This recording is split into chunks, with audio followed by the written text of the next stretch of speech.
But it's good to have you on the Hill because yesterday, I mean, you could not appreciate the split screen more than to have the machinations of trying to win this on the first ballot for Mike Johnson, which was the goal from the very beginning, and holding the vote open for 2 hours and trying to work the machinations, getting Trump to get off the back nine for just a moment to deal with his party, and then to have Judge Marshall say, "You're still convicted," and so how did that play out? What was that vibe like on the Hill? First, with trying to get this thing secured for Johnson, and then almost literally the moment it happens, Judge Merchan said, "Oh, by the way, you're still convicted." Yeah, I mean, I think Republicans here have stopped paying attention to anything going on in terms of legal ramifications for Trump, especially now that he's about to take the White House in just a couple of weeks here. Yesterday was really an important test for Trump, for Republicans here. And I'll tell you, he placed not one phone call during his golf game, but two, the second of which was actually on speakerphone, I'm told, with Mike Johnson sitting at the table and the holdout sitting at the table, and Trump basically telling them, Mike's the only one who can get to 218. So let's just make this happen. And it was really important for Trump, I'm told, not to let this get into the second ballot or third ballot. It was important for him to get this done the first time around. Obviously, Republicans remember and are scarred, have PTSD, as do I, of witnessing it, of that 15-round vote for Kevin McCarthy. Trump didn't want that, especially when they have to certify his election win on Monday, especially when they literally can't do anything without a speaker. I think Mike Johnson's headache is just going to get bigger over these next 2 years, though. So there was a big list of demands. I'm sure you saw the letter from the Freedom Caucus, Eugene, among them permanent border reforms without amnesty or immigration expansion, rampant inflationary spending to guarantee deficit reduction. There was also just some stuff in there about like how many days a week they want to work and the functionality of the House. What did Self get in exchange for this vote? You know what's really interesting is Mike Johnson said he didn't want to make any deals to become Speaker, and it seems like he didn't make any actual deals, right? We don't have any indication that he told people that they would get this or that. That's something that our Kevin McCarthy did and ended up biting him at the end of the day. And so what they got is Donald Trump kind of pushing them to do their job. And it looked like it was like you said, 2 hours is a very long time. People running around, it doesn't look good. We thought it was gonna have to go to second, maybe even a third ballot, but it was impressive, right? He was able to corral everybody around, but that doesn't mean that things are gonna get easier. Things are gonna keep getting harder because what he definitely realized and what we've all learned over the years is that House Freedom Caucus, the folks that created that letter, many of them, they don't have loyalty to Donald Trump. They don't have loyalty to the party. A lot of them really are kind of here because of kind of conservative fiscal responsibility, right? Someone like Chip Roy, people like Andy Biggs, who have gone against their party over and over again, and they're going to do that to Mike Johnson. I mean, that's a really interesting point because in the aftermath, while Mike Johnson said Donald Trump helped him get this vote over the finish line and lock in these members, the members who were holdouts, many of them said, it wasn't Trump. I knew where Trump was. This was about me. And so to me, that says a couple things. One, it was like a shot across the bow to say, hey, we know y'all done changed the rules on the threshold. We got at least 9 people that are willing to buck the system. And also, 2, Donald Trump doesn't tell us what to do. So I thought that was interesting. Can we play Hakeem Jeffries? Because this is what he had to say on where Dems stand yesterday. This was prior to handing the gavel to Speaker Johnson. Democrats will never abandon the long walk toward freedom. We will fight hard to defend the freedom of opportunity that makes the American dream possible. America promises one nation, under God, indivisible, with liberty and justice for all. That's the America House Democrats will fight hard to preserve. Hakeem Jeffries, Julie, was on fire there. Personally, I liked everything he had to say in his speech except the first minute. He was talking about the fact that campaign is over. It's time to put the swords of partisanship down and pick up the plow of bipartisanship. I don't really know what that's about. What is the tone and tenor for Democrats on the Hill here?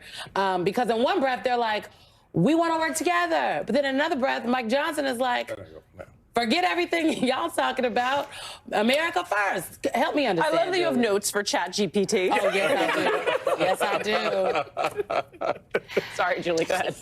No, that's an important note to point out. I'm glad you did. Look, it's a really good question.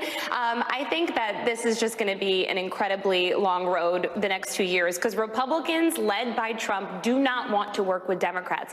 They don't want to cut deals with them. They don't want their votes. They want to pass legislation that doesn't even require their votes, that 60-vote threshold that we were talking about. They want to do stuff on immigration, on the border, everything Trump wants to do on tax cuts, on cutting the spending. All of this he wants to do in his mind without Democratic votes. So Democrats are saying, okay, and that's why yesterday they didn't sit and vote present like they did a couple of months ago to bail Johnson out after he passed Ukraine aid. They voted for Jeffries. All of them were united behind Hakeem Jeffries. At one point, it actually looked like Jeffries had more votes than Johnson did when we were waiting on a couple of those holdouts, including the 7 who didn't actually vote until the very end. They kind of just let their names skip by. So Johnson has a real problem with his margins here. In fact, they're even tighter this time around than they were in the last Congress. But Trump doesn't care about that. Neither do the hardliners who are going to mess everything up for Johnson and make it difficult for him over the next 2 years. And then if he turns to Democrats, Democrats are going to use their leverage and extract what they can out of Johnson, out of John Thune, who's the new majority leader in the Senate, and out of Trump. And it's going to be extremely messy for Johnson. I will say, though, one thing he's got going for him that Kevin McCarthy did not is that everyone actually likes Mike Johnson, Democrats and Republicans alike. Yeah, I think that's an important part of it to a certain extent, Eugene. You got to like the guy who's in charge, I guess, to the extent it matters. But I think Julie put her finger on a very important aspect of this that really will be the focus of what your coverage and the coverage that Julie and others have on the Hill. And it is not the House, it will be the Senate. Mm-hmm. Because at the end of the day, the House is a crap show. Mm-hmm. And the reality of it is they will be herky-jerky and basically that'll be about it. Mm-hmm. The Senate is where the work is going to be done and where the negotiations are going to be and where Donald Trump is going to face his reality on the budget conversations, on the debt conversations, which begin in March, on immigration and all the other pieces that they want to put together. How do you see from your reporting that kind of playing itself out, the Senate piece of this, which everyone's kind of looking past? Everybody's focused on Mike Johnson. Yay, Johnson got it. He gave him a gavel. He got a gavel, right? Mm-hmm. But the reality of it is the work is going to be in the other chamber. Yeah, that's kind of always the case, right? Like the House will do all this work. They'll go back and forth. They'll feel like they have a bill. They'll get it passed. And then the Senate will be like, that's cute, but here's what we did. And we're moving on, right? And that's the bill that typically gets to the president's desk. You know, the House will be messy. The conference, the Republican conference is unwieldy and kind of always will be. But for Senator John Thune, he's going to be the one that's tested over and over and over again, right? Because for the kinds of things that Donald Trump has said that he wants to do that seem unpopular with the American people, does he sign on to those kinds of things when you're talking about the kinds of bills that they want to pass? When, you know, are we going to go back to the wall? What kind of bill that needs to be passed to fund the kind of mass deportation that Donald Trump is talking about? And is Senator John Thune going to be on board with that?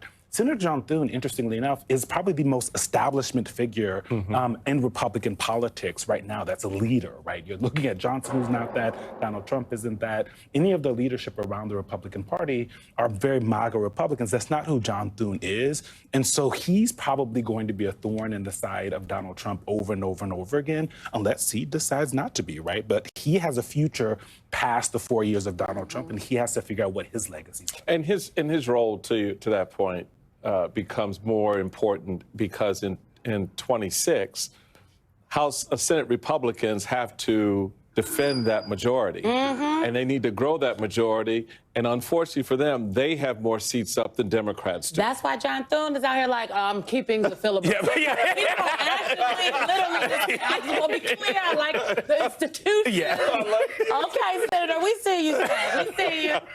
That's so true. Julie Serkin, Eugene Daniels, thank you guys very much for starting us off on this first weekend of the new year. Next hour, we'll talk to Congresswoman Pramila Jayapal about the speaker vote and the new Congress. And folks, be sure to follow our show on social media. You know you love us where you find us. Our handle everywhere is @TheWeekend MSNBC.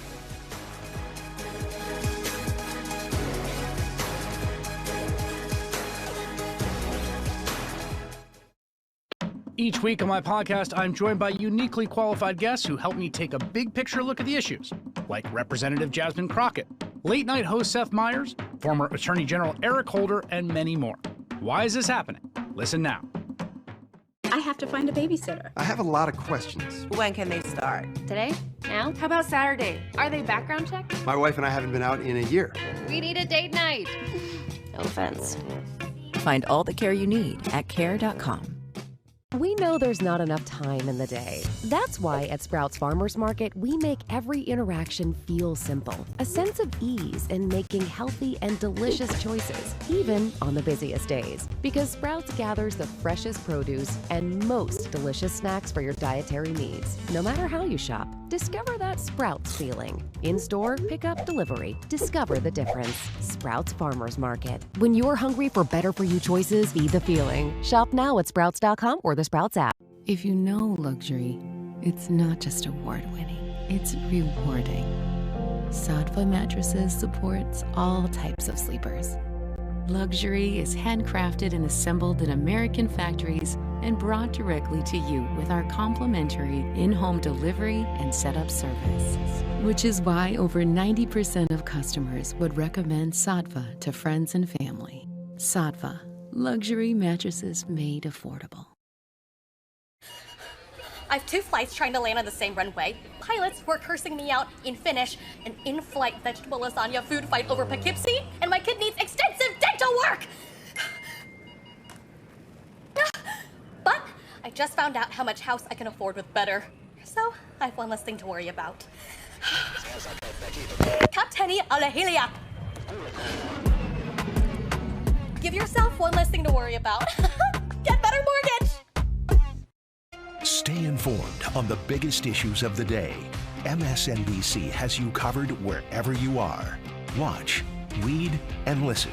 For the in-depth coverage and analysis you need, stay with MSNBC. A very busy day of news. We have never seen anything like it. We're going to report the facts out together. There are several stories breaking. What protects the country? What protects the Constitution? Do you still believe that the collapse of the regime is inevitable? What's your level of concern and fear for your own future? America is dealing with many issues, from grocery prices to gun violence. It has been over 400 days since the war in Gaza started. You're watching Trump hire a fiercely loyal staff. Much more to come here tonight. Stay with us.